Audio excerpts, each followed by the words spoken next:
Turner, as V said, and I am more than excited to be with you this afternoon talking about customer care and retention.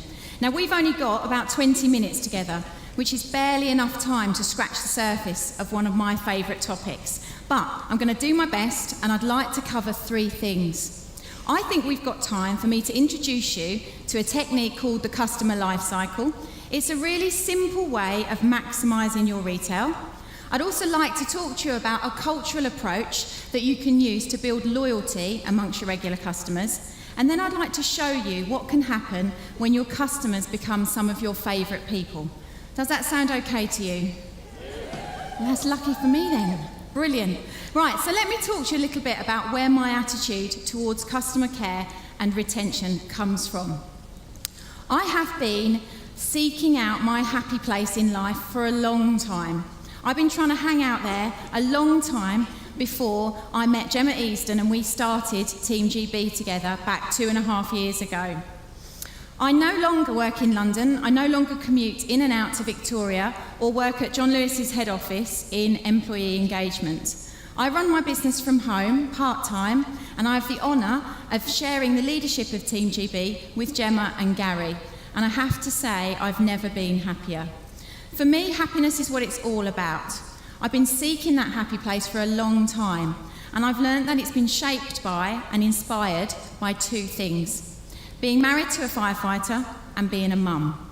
Now, people will tell you that there are many, many wonderful benefits about being married to a firefighter, which there are. Thank you. But anybody who is married to a member of an emergency service will also tell you that it teaches you many things along the way. It teaches you that when you are motivated by the sole purpose of helping others and serving others, that you have a real opportunity to make a difference in people's lives. It teaches you that life is fragile and it's precious, and it can, in the blink of an eye, be changed forever. And it also teaches you that you should tell the people that you love them at every opportunity that you get. I learnt that lesson on the 7th of July 2005. My boss at the time got his leadership team together in a meeting room and told us that bombs had exploded in London. From the location of those bombs, I knew that my husband was going to be in the first crew to attend the tube station bombing. And for that day, I couldn't get hold of him on the phone. And even if I could, had the phone lines not be down, he wouldn't have answered that phone. He was out there doing his thing, making his difference.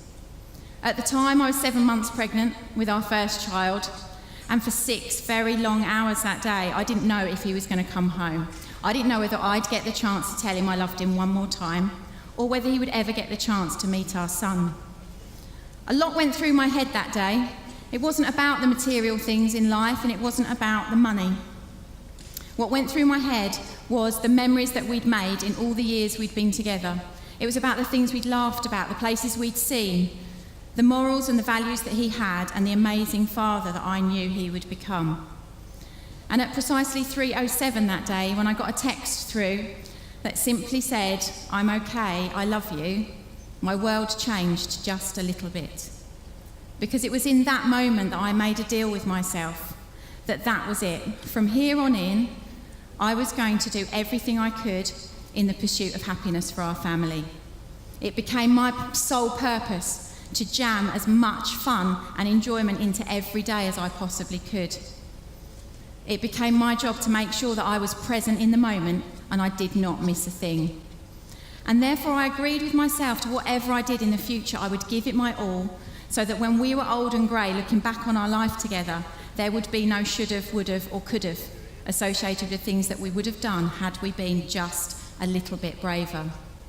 And I tell you that story because, for me, I think in life, just as in forever, your success is determined by your attitude towards it. And when I think of forever, I think that your attitude towards your customers will dictate your retailing success. In Team GB, from day one, Gemma and I have coached people and encouraged them to build businesses with very solid retail foundations. Those foundations need to be built on great customer care. Because the people that we work with in our team, they deserve to have stable, successful, enjoyable businesses.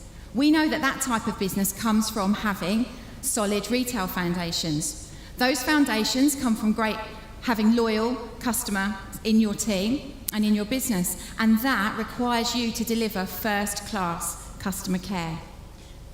Let me show you my retailing strategy. This is it. What I want to have in my business is 4 case credits of regular customer retailing. I want to have it from as few people as possible. I want them to buy as many products as they possibly can from me, and I want to look after them in the least amount of time possible. Why? Because there's more to life. Now, I don't want to break any hearts here, but I did not join Forever Living to sell aloe vera. Mind you, I didn't join Forever Living because there were a variety of brightly coloured sashes, but in my journey I've become a bit partial to a sash. Who'd have thought it? But selling aloe vera was not the life plan. But what I realised was, for me to be able to enjoy coaching people to build businesses that took them towards living in their happy place, that I had to accept I needed to be good at retailing our products. So I did. And I've done that wholeheartedly, with a good level of product knowledge, integrity, and passion. So how's that working out for me? Well, every month I retail 6 to 8 case credits from regular customers. There's 13 of them, and I look after them in just a few hours a week. And with a 48% profit margin on those products, that's a nice amount of money coming into the family household every month. And I'll show you the difference that makes to us in a moment. So what's the secret to getting regular customers? I believe it's in the relationship. If you chase the relationship, the sale will come. Your relationship with your customers is the one thing that nobody else can copy, recreate, or rival. It's the only thing that you've got that will separate you from every other Forever Living business owner out there. And when you do pay attention and place importance on that relationship, the sales truly will come. Let me show you what I mean. Now, for those of you who know me and have had any training from me, you know I don't like to be too far away from a flip chart. It makes me very nervous. But what I'd like to do is I would like to talk you through the customer life cycle. Everything that I do in life actually is simple. I'm not very good with complex things. And this is the customer life cycle. It's a really simple way of doing 2 things. It reminds you that there are 7 opportunities from every customer that joins your business, and it encourages you to put the person and not the product at the heart of your business. Let me show you what I mean. Let me talk to you about a customer of mine, Tracy. Tracy's a school mum. I've known Tracy, our children have been to school together for the best part of 2 years. And we didn't know each other very well. I was on the commute, so I had precisely 6.5 minutes to drop off and get back to the car to catch the train. But one morning, I used my favourite retailing question on Tracy, which might surprise you because it's simply, "Hi, how are you?"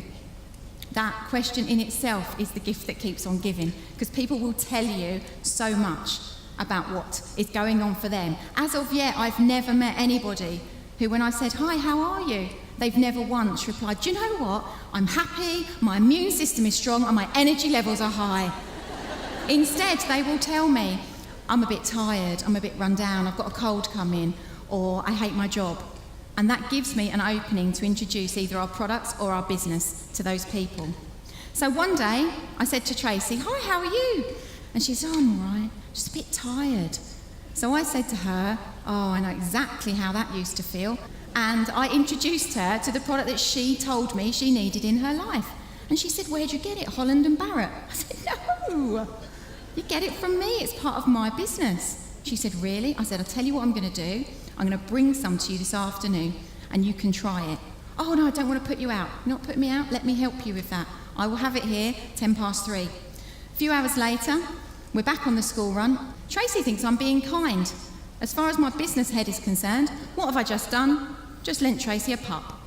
In my world, a pup is simply introducing somebody to a product that they have not bought from me before.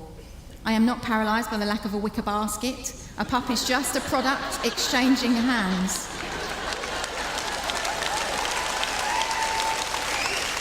So, Tracy takes the bee pollen home. I look after her for the best part of a couple of days, make sure she knows how to use it, make sure she's enjoying it.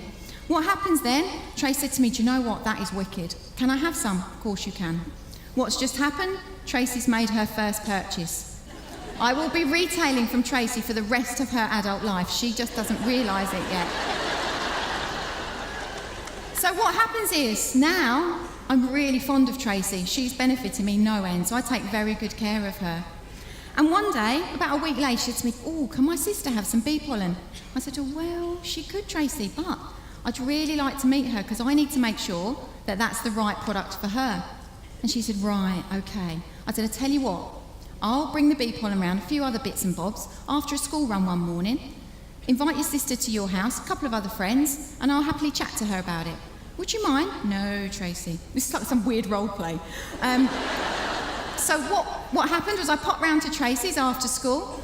After we'd done the drop-off, her sister, her mum and her friend were there. They think we're having a cup of coffee. I'm product launching. Because essentially, in my world, a product launch is just people and product in the same place. I don't have to wait till there's 8 of them on a sofa of an evening with posh invites. Anywhere that I can get my NDP box out, we're launching. What happens? I don't know Tracy's sister, I don't know her mum, and I don't know her friend. Boom, who do you know list. They're straight on there. And because we're product launching, what happens next? They make a purchase. Not in my world, they're going to be regular customers.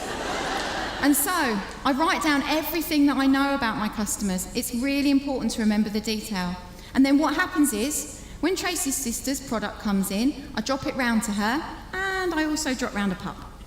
So she didn't ask for one, I didn't offer her one, I took it to her door and I said, oh, you know when we were having that coffee at Tracy's, you were looking at the Sonia skincare set. Here it is, try it for a few days. I'd love to know your opinion.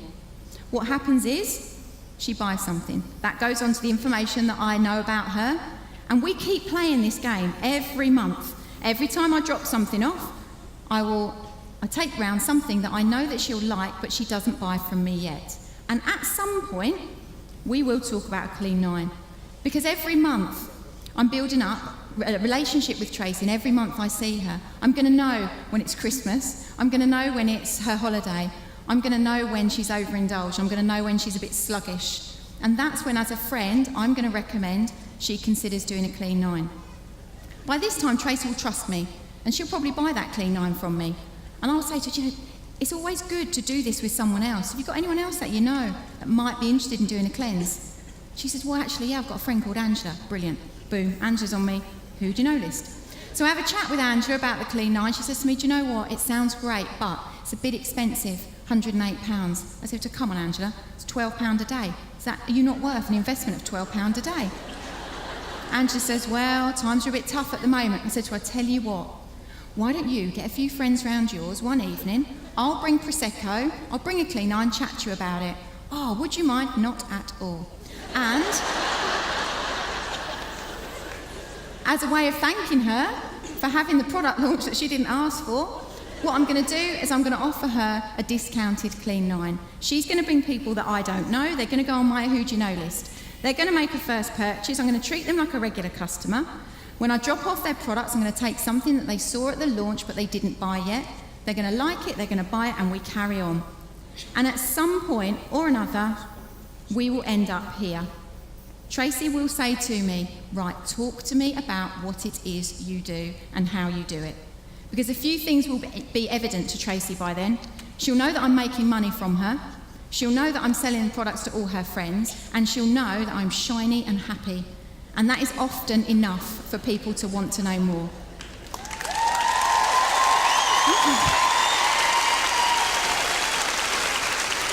So, if the customer life cycle is what I do to build regular customers in my business, let me talk to you about an approach that I use which helps me understand how I should behave towards those customers to build loyalty.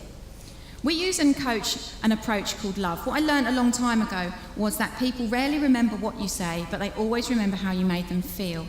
And that's critically important when you want to build loyal, regular customers. So in Team GB, what we coach is to love your customers. Listen and then act on what you hear. Organise yourself, your communication and your business. Value them and show them that you value them, and treat them all equally. Let me show you what I mean. Listening to your customers, learn the art of conversation. Learn how to explain what you do, which shouldn't contain the words, I just sell a bit of aloe. Learn how to explain the business that you do, explain how you got involved, and explain why you do it. If you listen out for a need, people will tell you exactly what products and why they need to be introduced to your business. And treat your regular customers like prospects. Now, here is the thing with this. From my experience, what I see is a weird thing happens. When we've got a prospect in our business, we behave like we're dating them. And what happens is we are really careful to make sure we always display the best version of ourselves. We take great care in building the relationship with them. We respect their need for time when they're working out what it is that we can offer them. And we romance them round that business building cycle until they have got enough information to decide whether they want to join our team or not. However, quite often, when we've got a customer in our business, we treat them more like a one-night stand. We're in there, we've sold something, and we are off. There's no phone call the next day to see how it was for them. And a few weeks later, we can barely remember their name. And if you're laughing because you know when it comes to treating your customers, you're a little bit of an aloe floozy, then let me suggest that this business would be so much more enjoyable and lucrative if you were to treat your customers and your prospects with an equal amount of importance and respect. Organise your business. This is the really simple stuff. Streamline your range. My business is based on 10 products. I don't have enough time to learn 250 products. I wish I did, but I don't. So I've picked 10 and I've committed to become an expert of those 10 products. 7 of them run out monthly. Absolutely essential if I'm going to use the customer life cycle to expand their range. Track your customers and their sales. An old boss of mine used to say, if you don't measure it, it won't move. Hate to admit it, she was right. There's 2 things that I track about my customers, my relationship with them and the sales. And I'll show you why in a moment. And professionalise how you do business. Be confident enough to talk to your customers about how you're going to interact with them, when you're going to interact with them, and then see that through and be good to your word. This is my favourite part of customer care and retention, valuing customers. There is anybody in the world can sell your customer an aloe vera based product. You are the only one that can make them feel valued. We coach an approach called TNTs, Tiny Noticeable Things. If it's important to one of my customers, it's incredibly important to me. Tiny noticeable things could be something like a birthday card. It could be a gift of an aloe lips before their holiday abroad. It could be the personal details that you put in a text message. The name of their husband or their pets is often a winner. And it could be the floral note paper that one of my customers, Delia, we exchange with every order. She loves a bit of a hyacinth. Come to know that. It's important to me. Treating your customers equally. The biggest thing you could do to help your retailing business is to retail at full price. If you want a customer to believe that a product is good value for money, they need to see that you believe it is worth the full retail price. And as we build teams, often our networks overlap. And in that respect, unless you are retailing at full price, there will become a moment where you will undercut a member of your own team. And let me tell you, that is #awkward when that comes out. And it stops you from building this pipeline. 87% of my team were introduced to a product first. If I discounted the products then I wouldn't be doing them any favours. So if that's what I do, and love is how I do it, let me explain to you why as I close this afternoon. This is my dream board from 2015. This is what my children drew me to show me how they'd like us to spend our time throughout the year. And that's what kept me focused and showed me what I was prepared to work for. I spent 12 months working through that little list of crab fishing, steam train rides, zookeeper days, going to Disneyland Paris. But the lovely thing is, my husband and I never put a hand in our pocket to pay for one of those experiences. They were all paid for by my customers. Jill, she bought a clean 9 for me and treated us to an afternoon of crab fishing. After 2 months of being my customer, Joanne treated the kids to a morning of go-karting. Our trip to Port Lim to be a zookeeper was paid for by my friend Emma in 6 manageable monthly instalments. And her custom and all that floral notepaper meant that after 18 months of meeting Delia, my customer retailing to her took us to Disneyland Paris. My business is all about making memories, and my customers pay for those memories for my children. My team leading bonus is the thing that pays for the roof over our head and the pension pot in the future. It's my retailing business that creates the opportunities that makes memories in our house. That's why those 13 people are incredibly important to me, and that's why I will continue to love them to bits. So as I end this afternoon, I offer you these 3 top tips for your retailing customer care and retention. Tip number 1, decide what you stand for. Decide what your retailing business is going to be, but whatever it is, it will be the thing that sets you apart. Whatever it is, keep it simple, keep it honest, and keep it you. Secondly, accept that achieving any goal takes time. It takes patience and time to take hundreds of baby steps towards your goal. Retailing is no different. And the last top tip is simply there. When you know where you're going and you've got resilience and patience to work towards it, never stop until you are proud of what you've created. You won't regret it. So this afternoon, thank you from me and on behalf of Team GB for letting me have a reason to come and bring the best of myself this afternoon, and happy retailing to you all. Okay.